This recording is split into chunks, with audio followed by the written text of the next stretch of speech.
튀르키예 대통령 선거에서 양측 후보가 과반 득표율을 얻지 못하며 28일 결선 투표로 승부를 가릴 가능성이 커졌습니다. 이번 선거는 유럽과 북대서양 조약기구, 우크라이나 전쟁에 중요한 영향을 끼치며 전 세계에 관심을 끌었는데요. 취재기자 연결해서 자세히 알아보겠습니다. 김선희 기자. 네, 국제부입니다. 네, 결국 양측 후보 모두 과반 득표에 성공하지 못했다고요? 네, 그렇습니다. 현지 시간 14일 실시된 튀르키예 대통령 선거는 개표 막판까지 과반 득표자가 없어 결선 투표가 유력해졌습니다. AFP 통신은 튀르키예 국영통신을 인용해 에르도안 현 대통령이 결선 투표를 피할 수 있는 50% 득표에 실패했다고 보도했습니다.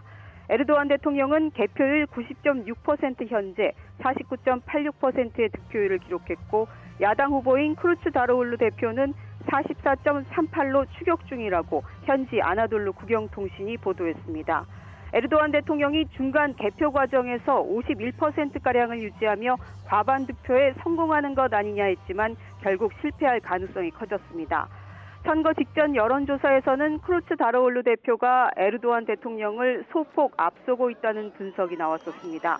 야당 대표 3명이 사퇴하고 표 분산 우려가 사라지며 크루츠 다르올루 대표가 한층 유리해진 것 아니냐는 분석도 제기되기도 했습니다. 이번 선거는 전체 인구의 약 20%에 달하는 크루드족의 표심과 생애 처음으로 투표하는 유권자 500명의 표심의 향방이 중요한 변수가 될 전망입니다. 튀르키예 국영 TRT 방송에 따르면 이번 투표율은 85.6%로 지난번 2018년 대선 당시 투표율 86.2%에서 다소 내려갔습니다. 네, 이번 튀르키예 대선은 전 세계적으로도 이목이 집중됐던 선거였죠. 네, 그렇습니다. 유럽과 나토, 우크라이나 전쟁에 중요한 영향을 끼치며 전 세계적으로 관심을 끌었는데요. 에르도안 대통령이 재집권할 경우 추가 5년 임기를 보장한 헌법에 따라 2033년까지 30년 장기 집권할 수 있는 길이 열립니다. 총리 재직 기간을 포함해 지난 20년간 다져온 통치 기반을 토대로 사실상 종신 집권이 가능해지는 겁니다. 이렇게 될 경우 우크라이나 전쟁에서 러시아에 대한 제재에 동참하지 않고 북대서양 조약기구 내에서 갈등을 일으키는 등 친러시아 노선도 당분간 유지될 가능성이 큽니다. 반면 크루츠 다르올루 대표가 집권할 경우 경제와 사회 전반에 대대적인 변화가 예상됩니다.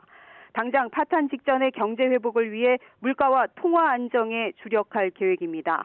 또 친서방 정책을 통해 유럽연합과 나토 관계 회복에도 나설 것으로 보입니다. 양측 후보의 노선이 극명하게 갈리며 선거 결과에 따라 서방과 러시아의 희비가 엇갈릴 수밖에 없는 상황입니다. 지금까지 국제부에서 YTN 김선희입니다.